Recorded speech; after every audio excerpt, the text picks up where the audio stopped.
just pay attention. Everyone can get so busy, right? We've got a zillion things on our to-do list. We've got fire drills happening. We say we care about our employees, and it's not like most people intentionally aren't, but we just get so busy we have blinders on. And so what I want to say is listen. And my definition of listening is not just with your ears. You got to listen with your eyes. You got to listen with your heart. You got to listen with your intuition and your gut. Like, pay attention to what's in between the lines for people energetically. And just get curious about it. Like, again, you don't have to ask for details, but even just checking in, is everything okay? Today's guest is Shani Magosky. Shani specializes in leadership and culture consulting, executive and team coaching, talent management, OD, HR strategy, operations, finance, communications, marketing, and PR. She really has a unifying approach to linking business strategy and culture in her organization, her company called the Leadership Project. In addition to that, Shani is an adjunct instructor of the Leadership and Culture program for 10,000 small businesses, which is sponsored by Goldman Sachs. She also is a guide for Chief, a private membership network focused on connecting and supporting executive level female leaders. And last but not least, she's the author of the Better Boss Blueprint and host of the Leader Shifter Show podcast. In today's episode, we are going to take some examples from decades ago of leaders who were demonstrating and leading with a trauma-informed approach. And my hope with this conversation is that it will demystify this big word and help you identify specific behaviors that contribute to trauma-informed leadership. While this word might be new in the corporate world, it is not new to many leaders. And through this podcast and through my book, I really am inviting people to explore it with curiosity and find some of those own behaviors that likely have been demonstrated by you at some point in your career.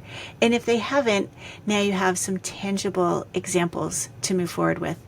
You'll hear Shani and I share some specific insights and memories about our own stories that had a great deal of trauma involved, but we get into the details about how the leaders that we were surrounded by led with this approach of care. I hope you enjoy the show.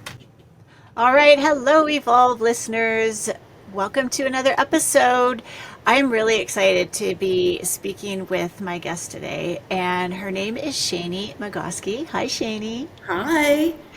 So happy to be here. We are recording this in the summer, and I know, Shani, you are in a beautiful location. We won't necessarily disclose it unless you want to. Happy to. Yeah. Where are you joining us from today? I am in Tenerife, which is in the Canary Islands. It's part of Spain, but pretty far south of Spain. It's off the coast of North Africa. So it's a very quick flight if I were to want to take one to Morocco, for example. It is absolutely beautiful. I don't want to extol the benefits too much because I don't want to let the secret too far out of the bag. But it's amazing here. Wow. Well, I'll tell you, you mentioned Spain. I was at the Canadian Tennis Open last night, and Spain's finest, Carlos Alcaraz, was playing. So, yeah, it wasn't, I'd say, one of his best games. He struggled a fair amount, but man, he managed to pull it out and get that win in the end. But well, he's my latest tennis crush. It used to be Roger Federer. Yeah, well, it was just amazing to see in person. I'd never seen a tennis game in person. So if you're all listening, you're like, no, why are they talking about tennis in the Canary Islands? So that was just a light little intro now that we're doing the show on video. But here's why I wanted to bring Shani onto the show. First of all, she has got her own podcast and is in this amazing space of culture and strategy. And Shani, just your background and your experience is just a wonderful combination that I think really helps other people, right? You've got the practical experience of being a business leader in a high performing, fast paced industry. That's right. And you also work with people in that space. So that's why I thought you'd be a really great fit for the show. And I was on your show. And so we're just going to kind of pick up from that Yeah. episode. We had So such a great conversation. we did. And for anybody listening, I'd encourage you, we'll include the link in the show notes, but it did get published on Shani's podcast called The Leader Shifter Show. We were episode 94 and it was published on June the 14th. So Shani, again, we'll just continue this conversation, won't we? Yeah, let's do it. So why don't we start off by what did we talk about on that show, and why did you have me on your show? Leadership is so multidimensional, and the skills needed today to be an effective leader are so much more evolved than they used to be. And I have a variety of people on my show. It's not just like, oh, I'm a corporate leader and I'm invited on Shani's show. Of course I have leaders, but they're interesting leaders. They're leaders that are doing different things, interesting things in fields that are untraditionally highlighted. And I also like to bring experts on in all sorts of different subspecialties. And when I read about what you do in trauma-informed leadership, I was like, oh, that is so interesting, so relevant, not just because of COVID trauma, where leaders became, at least many, not all, more empathetic and more human as people were coping with the pandemic and the impact on their families and on their own mental and physical health. And I don't want that to end. I know I'm preaching to the choir, but I want that empathy, of which being a trauma-informed leader is an element, to last in perpetuity. So that's why I had you on my show. Yeah, well, and we had a fantastic discussion. I mean, like, we could have kept talking. Although, again, I say this, I feel like I say it on every episode. I could have talked for hours, and my husband would tell you, yeah, I do talk for hours. But Shani, like, I know there were a few moments where you're like, oh yeah, like, do you recall from that episode? I know it was a while ago. Just sort of, or maybe reading the book, something that landed with you, because my whole goal with the book was just to get people to say, oh, there is another way. Yep. So there were a couple things that stand out to me from that episode. One is what it even means. What is a trauma? That it's not, I mean, it can be, but it doesn't have to be some monumental, life-changing thing. Right. Right? Okay. Trauma is relative and contextual and can be different at one moment in time than another moment in time. And so even as we were talking, I had light bulbs going off about, yeah, I did have a major trauma, and we can talk about that today. And there are other things that I now, in my own mind, categorize as somewhat of a trauma that, different impact, but I understand why I show up in certain ways as a derivative of that trauma. So it redefined trauma for me, which I think was really important. The other major element for me was what it means to be trauma informed, and that it doesn't mean you have to know what the trauma is. Yes. Right? So part of being a trauma informed leader is not, Carolyn, tell me everything about your trauma. Right? You don't even have to ask, you just have to know that there's something. And be open-minded, and again, I'll use the term probably a zillion times, be empathetic and human, and give people grace, let them ask for what they need, and be accommodating. Yeah. It seems simple, and yet it's not, right? And I know I was really energized by our conversation, because I felt like I was like, oh, somebody who's experienced it, had a similar path. Now, I know our stories aren't identical, but there's definitely an intersection. And I'll just share a little bit about my experience and why I thought it was important to write a book about being trauma informed. I'm just going to say that high level, and then let's talk about that intersection of our stories. Yes. So I went on this, and for those of you, if you've read the book, you'll read about it. But for many years of my life, probably 47 of them, I'm 51 now, I didn't think that trauma pertained to me. I knew that I'd had adversity in my life. I also knew I came from a place of privilege. I always had a roof over my head. I had accessible education. So I felt very fortunate. And so I attributed all of these challenges, and some of them were quite major, to just having to tough it out. What that did is that created a way of showing up in the world. And it really was a very different perception of what people had of me than what was going on inside. And once I understood the history of what trauma means and the newest research coming out, because there's been tremendous advancements in this area, it gave me a framework to better understand myself. And you and I both know leadership starts from the inside and goes out. So that's why I felt so drawn to writing that book, to say, okay, we just had a big experience globally. And even if you didn't think you had trauma before, you will have had it now. And I really like to define, of all the different definitions, to me, the simplest to understand, and I don't want to minimize it, but I'm trying to simplify it for us in the leadership space, is it's an emotional wound. And we don't need to know all the details about each other's emotional wounds, but we do need to be aware of the fact that we have them, and how can we lead with more intention now, knowing that that exists. And so that's just a little bit of the history. And so I'd love for you to share, Shani, your experience that happened back with one of your employers, and how they led with a trauma-informed approach, but we didn't have those words back then in the corporate world. So over to you. Yep, thank you. Okay, so get your tissues out, people. It's a sad one. So I moved to New York after I graduated from the University of Miami. And shortly thereafter, I met this wonderful man named Alan. He was in med school when we met. When he graduated med school and became a resident, he went to med school and did his residency at Mount Sinai in New York. We moved in together when he started his residency.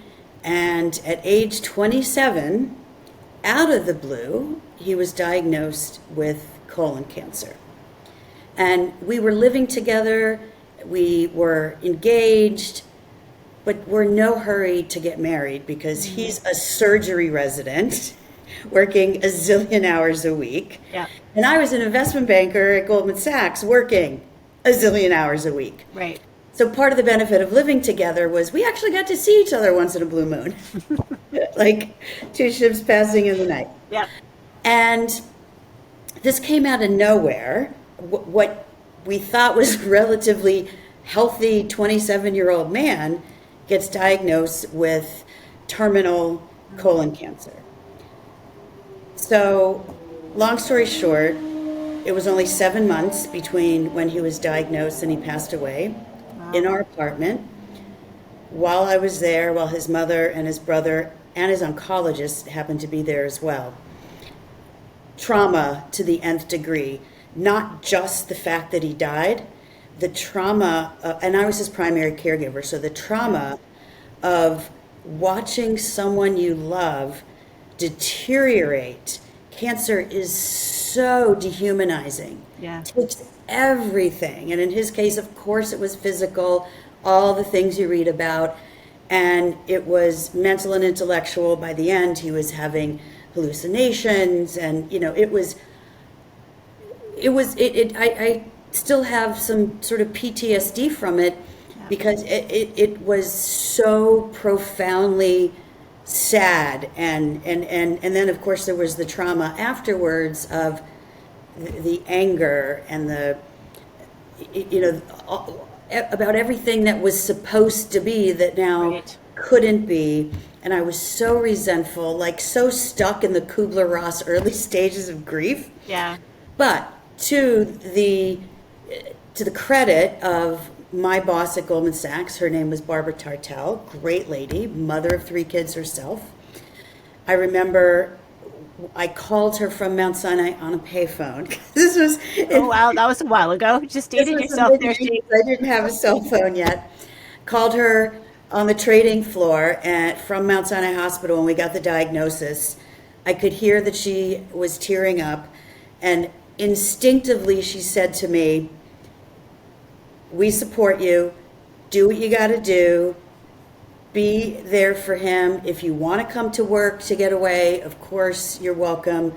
If you need to be with him, it's fine. Don't come in. We're not going to dock your salary or penalize you or count your days or Yep. whatever." And it was such a relief to have that reaction from her right out of the gate. And I did. I was with him all the time, but some days I just needed to get out of the hospital or of the house and go feel normal for a little bit. Every one of my colleagues knew. Everyone was understanding. Her boss, a guy named John Winklereed, the same message. And when, after he passed away, they were very understanding. It wasn't like, okay, he's dead, get back to work. Like I on-ramped back. Back in. Yeah. So that's, to me, even before the term was coined, they displayed what I think you would define as trauma-informed leadership. Yeah. Well, and Shani, our stories have a lot of similarities. I also too was married to somebody who passed away. He was 31 when he was diagnosed. We had 2 children, we ended up having 2 children. He was diagnosed when I was pregnant with the first child. Yeah. And like you said, wait a sec, we don't have, this isn't supposed to happen this way. I'm curious, one of my first questions before we dive into the leadership conversation, did you know at the time that what you were experiencing could have been referred to as trauma? I did, actually. Yes. Yeah. Because to me, back then, and even until our conversation, for me, trauma was, the loss of a loved one, especially before their time, and not to minimize when people's parents and grandparents pass away, but for me, there was a difference between when someone with their whole life ahead of them Yep. is taken too early versus an 80-year-old or whatever. So I felt that it was trauma at the time. Yes, I did. Yeah. Yeah, I didn't have that same insight. And I think, one of the things I hope people can learn about with trauma is it's not an event. It can be an event, absolutely, but it's not only limited to that. And so when you're dealing with such a circumstance that we were both like that's going to have a lot of deep emotions involved with it. And so looking back, oh my gosh, of course, the situation I was in involved a lot of heavy, deep, sad, and really, just trying to think of a really good way to describe it, like really painful situations. Mm-hmm. So that's the first thing, just to realize trauma is unprocessed emotion. Yes. And here's what I didn't know is it goes into your body and it gets stored. So, and I think, I didn't understand that. I was like, all I knew how to do was to be tough and push through. And I had 2 babies that I had to care for. Right. So that's one thing. And I did, again, lots of people asked, my husband was alive for 6 years with his illness, which was 5.5 years longer than what I thought would happen. So I felt very fortunate. But also because I wasn't processing deep enough what was going on, I burnt myself out. Right. So again, if we don't learn what's going on, and we're sharing the story again as leaders to make sure you look after yourself and that you are processing and taking care of yourself. At the core of trauma-informed leadership is this notion of care and care-based. When a guest I had on called it care-based leadership. So it sounds like, Shani, you were caring for yourself, hopefully, quite well, and also you had employers that were caring for you as Right. well. What else, like when you went back to work, what are some of the behaviors or things that they did that you think connect to this concept of trauma-informed leadership, even though we weren't using that term in the corporate world Sure. before? Well, I'd say even in the immediate aftermath of him passing away, I'm Jewish and so was he.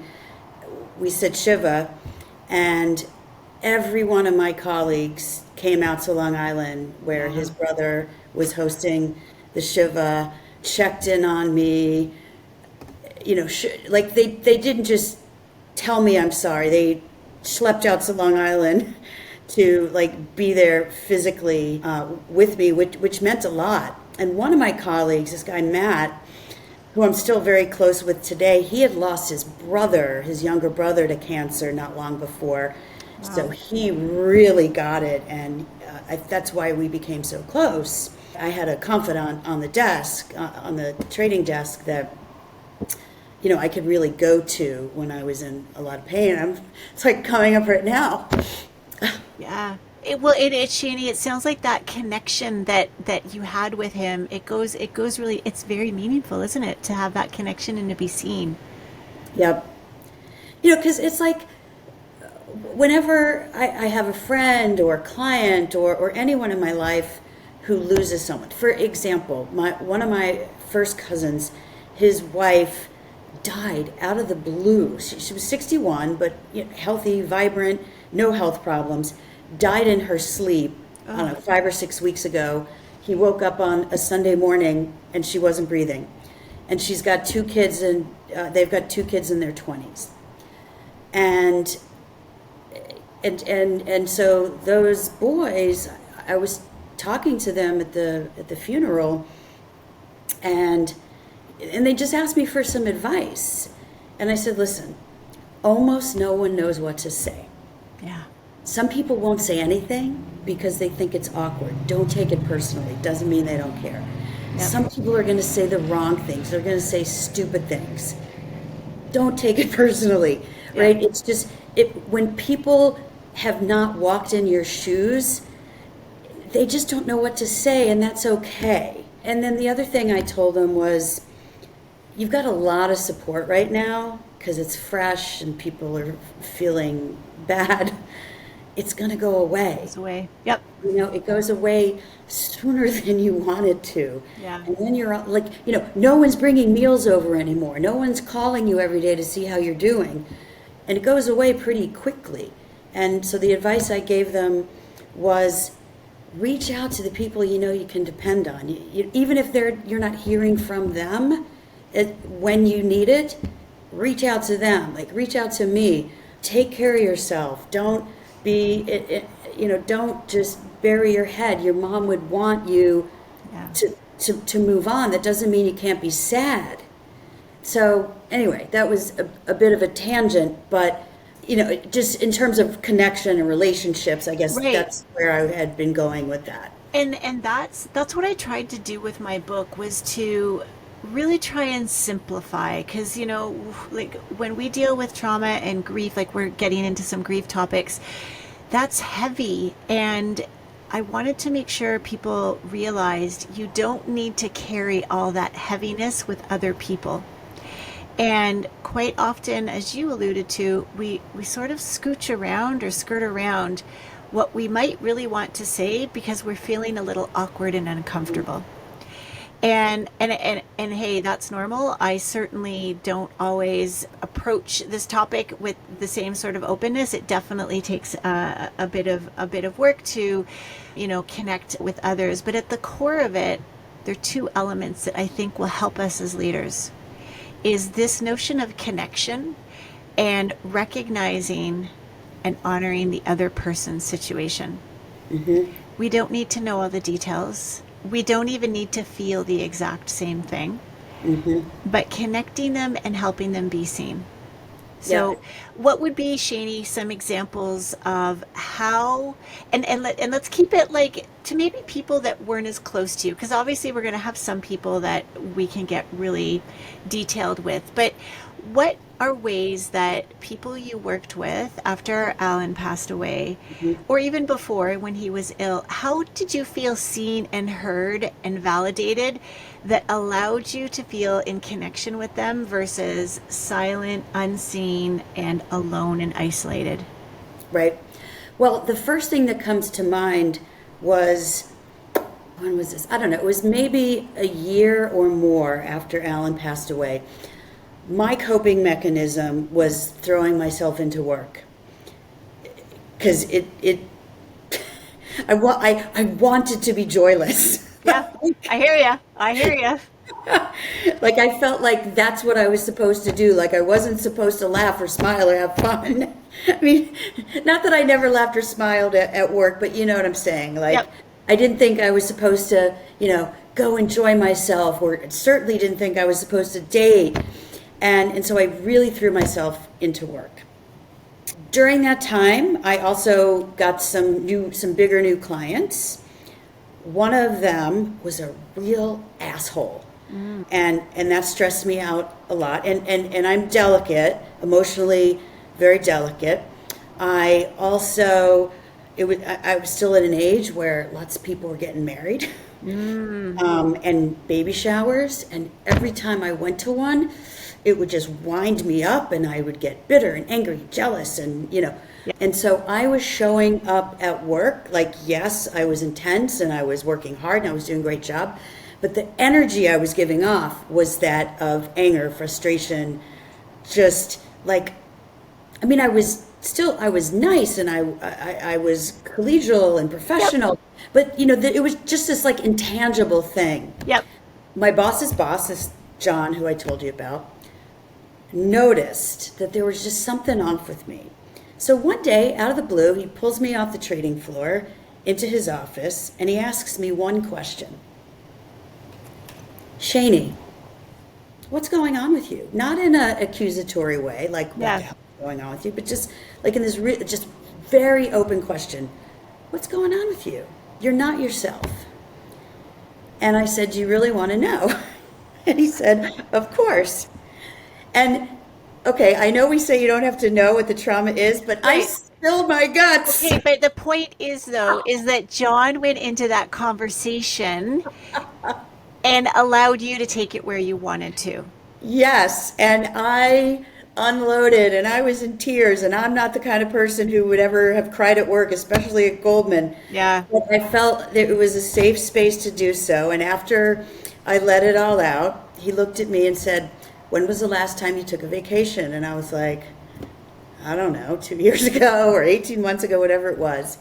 And he said, okay, I don't want you in this office next week. And I think it was a Wednesday. Okay. And I was like, what do you mean? He's like, you're officially ordered to go on vacation next week. He's like, I don't care what you do or where you go. He goes, but I know how much you get paid and you can afford to go take a nice vacation. He's like, and if you show up here, I'm going to have you escorted out of the building. So this was back in the day when there were still travel agents everywhere. So I Right. went to a travel agency and I booked this last minute trip to Capri, Italy, on the Amalfi Coast. It was a spa. stunning. I had 2 or 3 spa appointments a day. I really took care of myself. And I spent a lot of the time, I was alone, journaling. Mind blowing. I suddenly had some self-awareness about what was holding me back, or what was weighing me down, was actually a better way to put it. And I thought, I can't stay like this. I have to make some changes. And that was the impetus for many, many changes. Even physically, I moved to Los Angeles the following year. Wow. Well, okay, let's shout out to John. John, I don't know where you are, if you're listening, but that is such a beautiful example of what it means to be trauma informed, or shall we say, care informed. It didn't sound like he pressed you for details or tried to validate or invalidate your feelings. That's right. It was simply, I'm seeing you, I am honoring your experience, and here, holiday. take some space for yourself. That's what we mean when it comes to connection. When I talk about connection and being such an important part of this. I'm going to go to the second aspect of my book, but before I do that, I want to add in how instrumental two people were to me in a similar situation. I had 6 years with the illness with my husband, and I very rarely felt seen and heard because I wouldn't open the door and let anybody in. Everything looked great. Yeah. It just, and it's not like I was trying to block people out on purpose. I just didn't know any other way. And that sort of links into the second element, which was I did not understand how my personality structure dealt with stress. And I just kept going further inward and didn't want to burden anybody else with what I was going through. And it was an old boss of mine that took me out for lunch. And I was hanging on by a thread at this point. We were 4 years into Paul's illness, hanging on by a thread. And I knew going into that lunch, I just needed her to give me permission to tell me it was okay to take some time off. And she was coming I found out later, to the lunch thinking, holy shit, we've got to get this woman off on a short-term leave because she's burnt out. And we were like, I don't know, 5 minutes into the conversation, and similar to you, like the tears flowed. And I walked over into my boss's office right after that lunch, and Cheryl just looked at me and she said, I've been waiting for this. And she said, we've got you. You go and you look after yourself, and we will look after everything. You don't need to worry about anything. You need to go look after you. And that, again, didn't ask me for any details, didn't like it, but I just felt seen and heard, and such an important part of this. What is one element of trauma-informed leadership when it comes to connection that you would like to leave with the listeners here? Yeah. Just pay attention. Everyone can get so busy, right? We've got a zillion things on our to-do list. We've got fire drills happening. We say we care about our employees. And it's not like most people intentionally aren't, but we just get so busy we have blinders on. And so what I want to say is listen. And my definition of listening is not just with your ears. You got to listen with your eyes. You got to listen with your heart. You got to listen with your intuition and your gut. Like, pay attention to what's in between the lines for people energetically. And just get curious about it. Like, again, you don't have to ask for details, but even just checking in, is everything okay? And if somebody says no, they say no. Is there any, like, a favorite question of mine is there anything I can do to support you? What does support look like for you? Yes, I love that. What does support look like for you? You might say Great nothing. Question. And that's fine. Hey, nothing, great. But at least, you as a leader need to ask. Yeah. And just by the nature of them asking, they get a check. Yep. Right? It's like, oh, they cared enough to even acknowledge that they noticed something might be askew. Yep. Yeah. Yeah. It's that simple and that hard. With another element, when you think back to those amazing leaders at that time, is there another thing that they did or another behavior that you wanted to highlight? I think the other thing that I remember was while he was sick, Barbara communicated. So we had team meetings every single day. And it's not like she gave a Shani and I report every morning. Yep. But, she kept everyone informed about what was going on, and they all made sure that my clients were taken care of. Like you said, we got you, don't worry. So they divided up my clients and attended to their needs, both incoming and outgoing, to make sure that the clients didn't get neglected, both for the client's sake in the interim and for my sake when I came back. We didn't want my clients to be disconnected from Goldman. Yeah. Yeah. So, it sounds like, sorry, go ahead. I was just saying, so it was, more of a business care on top of the person care. Yeah. Well, and I think this is a really important point because when we have this trauma informed approach, when we do show up with care and compassion, we still need to be accountable and want to be accountable to the business. Sure. So what I hear in that story is what was her name again? Barbara. Barbara. A lot of compassion for you, for her, and for the team, and I presume the communication was with your permission. But here's, I think, a really important point is there was clearly something from a self-awareness perspective that Barbara had that was able to honor your story in a way that you wanted it to be honored, and also hold the team accountable, but move them into action. Yes. And that is, I think, like that's the crux of leadership that is really hard. It's not a piece of paper. It's not a program you go to. It's learning to look inward and understand some of these patterns that might be unconsciously driving our actions. And when we don't explore those, our self-awareness goes right down. And then you've got situations like you were referring to earlier when managers don't talk, or people don't ask you about it, or they say, silly things to you that really kind of make you feel like, what? Or did you even just hear what I had to say?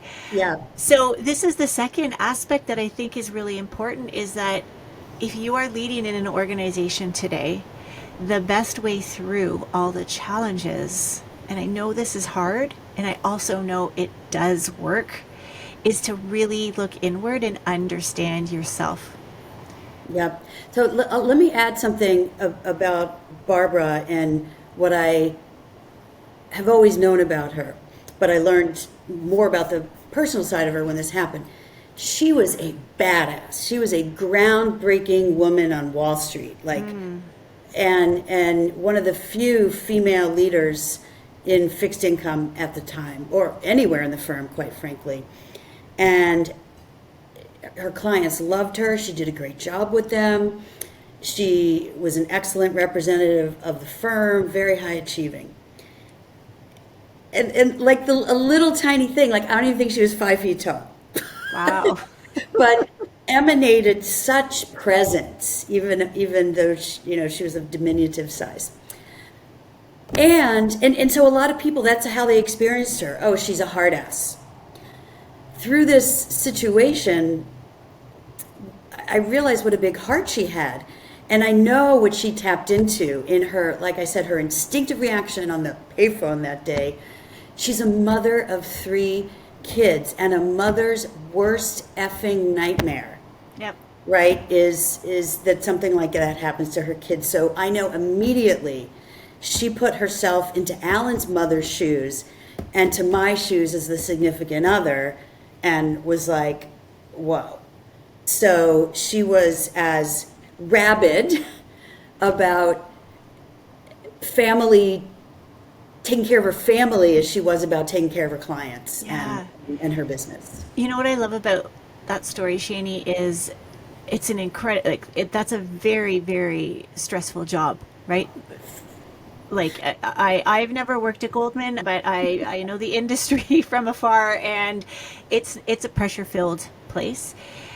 She took that connection, right? Because I think we all will have people or family members that we can relate to, or dynamics that we can feel connected to, but not everybody can translate it into action. Mm-hmm. So here is this real powerhouse on the trading floor in this really powerful organization, and seen as a bit of a badass, so people might have been afraid of her, I'm guessing, because she was yes, many badass. People were afraid of her. and others might have been like, oh my gosh, like, oh, Shani, how are you going to deal with this? But that's where this whole other side comes out. And I think it's just so important to say, like, you don't have to be the soft, mushy, leader that has the door open and come sit on my couch and tell me everything. That's not what trauma-informed leadership's about. I mean, Barbara and John, they both sound like very good examples of what this can look like in reality. Right. Well, they knew that treating me right would ultimately pay off in the long run, right? If they treated me like crap during this and didn't support me, I probably wouldn't have stayed a minute. Right. But I felt so, seen, heard, appreciated, looked after, that it created a loyalty. And I know it wouldn't have happened with most other leaders at the firm. Most other leaders at the firm would have been like, sorry to hear it sucks for you. See you tomorrow. Make money for the firm. So where's that difference then, Shani? Because I know, you do a lot of work in the leadership and culture space, and you've talked to lots of folks on your podcast. Do you believe that they were really, truly going to be the only two that could respond in that way? No. So For what sure stops not. them? What does stop? Because I believe that very few people get up and think, I'm going to be an asshole today, and it's performance at all costs. But yet the impact that we have doesn't always match what our intention is. So I'm curious, where might that gap be for people when it comes to being able to act with this type of compassion that we saw in John and Barb? Yeah, it's a great question. I think it's partially, two things come to mind: long-term thinking and communication. And I'll elaborate on each one. The long-term thinking, I just gave the example of, a valued employee, let's see the forest through the trees and stick with her during this tough time. Because you were performing leading up to that, obviously. Absolutely. Yep. And that's hard. So I think what gets people stuck there is, even outside of Wall Street, especially in any publicly traded firms, but still not limited to publicly traded companies, is what have you done for me lately? Like this quarter, that's all that matters. It doesn't matter if you hit it out of the park last quarter. If this quarter isn't great, you're going to get penalized. And leaders are always being pressured to maximize revenue, minimize costs, increase margin, like constantly. And so they're getting barraged with that, and that bat maybe feels stronger than the compassion that they want to have. Yep. So I think that's part of it, is like, realize that it will get better, and so that leads to the second thing, which is the communication. So you don't have, the leaders necessarily have to make that decision. I mean, they can make the decision for themselves, but then they can socialize it so they get support and they have air cover, so to speak. So Barbara talked to John, and so in a situation, for those who are listening, let's say you have someone on your team who's been through a trauma, whatever that means, right? Yep. And you're trying to be care supportive. Well, to the extent that that entails some special circumstances, like that go beyond just little things that you can keep between yourselves, like bring other people into the loop. Like, hey, I'm authorizing Carolyn to have a 2-month leave of absence, or an indefinite leave of absence, or Yep. whatever it is. Here's why, not because of the trauma, but she's going through something. She's very valuable to the team. Yep. I want to support her. I want to retain her in the long run. So this isn't just the right thing to do as human beings. This is the right thing to do in the long run for a business. Have that conversation with whoever you need to have it with. Yep. Yeah.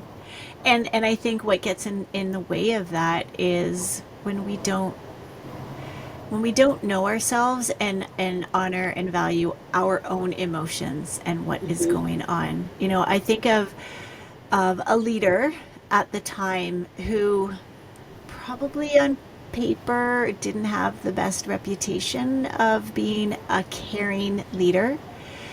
She was really seen as somebody that just drove results, and sort of, the feeling that everyone had about her was that she just didn't care. She was one of the very few people that would ask me what I needed and how I was doing. And I didn't give her all the details, but man, every time, and there's one time she could tell I was having a really hard day. It was at a sales meeting, and she pulled me off to the side and she said, is everything this has to be really tough and you're just really not yourself. Is there anything I can do to support you? And this was from somebody who had a reputation of being a really shitty leader. Mm-hmm. So the more we get to know ourselves internally, I guess it's just another call, another cry for, hey, if you're leading people, please do your work, get to know yourself. Yeah, yeah. And this makes me think of Brene Brown's work, that vulnerability and transparency is actually not weakness, it's one of the highest forms of strength. And so if you are a badass leader, having empathy and being vulnerable and not being afraid to have awkward conversations, that makes you strong. It's not, the strength isn't just about the business. Yeah. And it's a weak leader is good. How you do anything is how you do everything, right? Yeah. So a weak leader is going to be weak in driving business, and the weak leader is going to be weak in aspects of people management as well. Yeah. Do you know how I've come to expand my understanding of vulnerability? Is that if I'm being vulnerable, I am willing to go through a bit of discomfort of not knowing everything. And I'm not going to offload my discomfort onto you. Yeah. Yeah. So, Yeah. and that's, again, easier said than done. Easier said than done. That's So, right. That's right. oh, Shani, this is like, I don't know if you thought this is where we were going to go, but ooh, yeah, like, thank you so much for sharing your story and just the depth and the emotion that came with it. Is there anything else that would feel good for you to close off this conversation before I do the official wrap up? Sure. Well, I would say that in the long term, I made some lemonade out of those lemons, marinating on that experience after, years of therapy and personal development work and, all the things. There was a lot of learning, right? Get to know yourself. And it's one of the most pivotal long-term experiences in my life that informed the back end of, well, I guess it's not the back end the next phase of my career. Right. In doing what I do, because I realized how important it is to have good leaders. And so I took that experience and used it to partially define what I view as good leadership. It was the impetus for the book I wrote, The Better Boss Blueprint. My entire preface, introduction, whatever, tells that story in even more detail. And it's also what led me, among other circumstances, to seek executive coaching certification, because I also had some coaches along the way who they didn't coach me about the Allen situation specifically, but around some career decisions that, had some ties back to it, let's just say. Yeah. And I saw how helpful that was. So it's continued to impact me, and not all negatively. Yeah. And what I'm hearing there too is you didn't try and figure it out all on your own. No. Yeah. And you can't figure it out like, okay, there's a deadline. I have a year to figure this shit out. Exactly. Yeah. It's like a journey. Yeah. Yep. Absolutely. Well, Shani, thank you so much for sharing your story and this conversation. Where can listeners find you, your book? We'll make sure to include these in the show notes as well, Yeah. but where can they find you? Sure. My website is the Leader Shift Project, SHIFT, deliberate play on the word leadership. And to the extent I like to find humor and irreverence in almost everything, my informal tagline is, I help leaders, teams, and organizations get their shift together. And one of the most important shifts I work with people on are those mindset shifts to bring about self-awareness. And so the website is theleadershiftproject.com. My email is shani@theleadershiftproject.com. I'm on Instagram, LinkedIn, Facebook, Twitter, which is now X, as well as YouTube. My podcast, as you so kindly mentioned earlier, is the Leader Shifter Show, and you can find that anywhere you listen to podcasts. Beautiful. And Shani, to end off the show, I always ask guests 3 questions. Are you ready to I'm ready. Bring them All on. right. All right. So the first question is around self-awareness. I know we talked about that today, but is there an anecdote or insight you want to share with the group about a time when you learned a lot about yourself that maybe wasn't the easiest to hear? Yes. So I did a 10-month leadership program in 2015 and 16. And I was a participant, and I teach this stuff, but I'm always trying to expand my experiences and learn different approaches so that I can always add value to my clients. And this was a very different leadership program than, the typical corporate leadership program. It was 10 intense months with a cohort of 24 people from all different walks of leadership, not just corporate.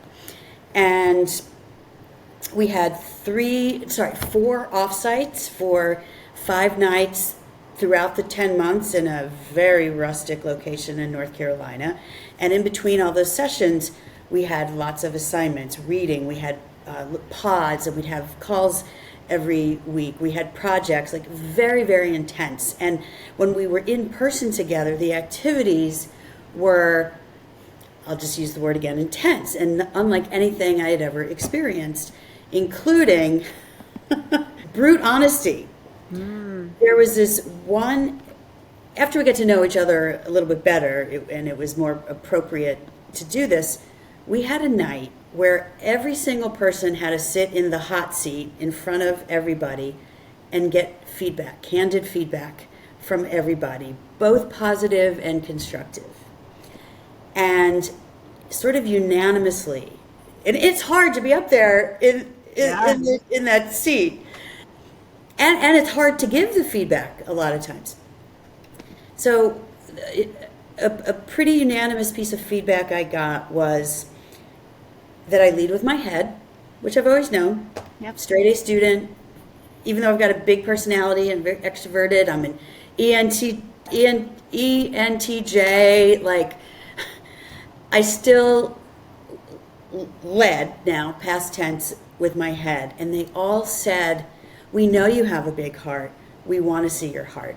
Wow. You're so much more compelling when you're vulnerable, when you get out of your head, when you don't rush ahead, because people don't move and think as fast as you do. Like, bring people along with you. Like, leading isn't just like, oh, I have the best idea, let's go. Leading is, okay, I have a vision. Like, bring us along with you. We want to follow you. And that was after, right? That was after the whole experience with Alan. Years later. So what I find fascinating there, and it's a good reminder, just because we might have our own experiences and we've had great interactions, we will still go back to patterns and routines that are familiar to us, which for you was living in your head and not allowing the heart to come out. Yep. Wow. Yep. So great piece of insight then that you received. Yeah, and I pun intended, I really took it to heart. Yeah. and it's not easy. No. And I don't always do it, but I do it so much more, and especially with that group where it was safe going forward, and it just reinforced the power of that. And I do it with a lot of my clients and in my workshops and so forth. So that big time in self-awareness journey. Wow. Thank you. Yeah. Now, second question has to do with a ritual or practice that you really look to keep you in a calm state or to return you as best as possible into a calm state. Sure.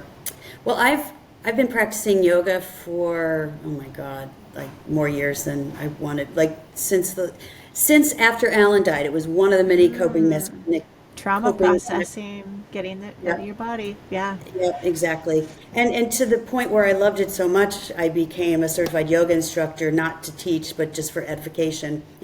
My brain needed a certification. Yep. So I stretch, I breathe.